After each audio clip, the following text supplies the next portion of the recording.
بسم الله الرحمن الرحيم. عندما تجالس الكبار تشعر بسعادة وتشعر بفخر، فما بالك ان انت موجود مع كابتننا واستاذنا ومعلمنا الراجل المحترم إيهاب عباري. سعداء بوجوده النهارده في مجلس العمدة وتشريفه لنا، اللي بنتمنى نعرف انطباعه عن مجلس العمدة.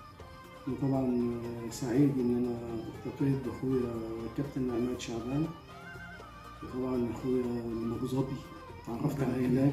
طبعا كان حارس مرمى بلديه ابو ظبي، واتشرفت اني عرفته هناك وكنت سعيد جدا وسعيد بيه لانه كل يوم في تطور وبيكبر، وسعيد ان انا بقول لك شفته بالشخصيه ديت وبالثقافه ديت.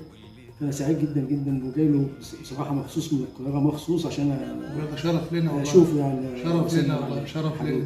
كنت سعيد النهارده بيه جدا. ربنا يكرمك. مجلس العمدة وحوارات مجلس العمدة عجبتك؟ طبعا جدا جدا جدا، ومتابع طبعا كل حلقاتك يعني. ربنا يحفظك، ده شرف لنا وانت شرفتنا النهارده. وتحياتنا للكابتن محمد، ربنا يحفظك، ربنا يشفيه ويحفظه كده ويبارك فيه. الله يكرمك ويحفظك يا رب. حبيبي شرفتنا. الله يكرمك.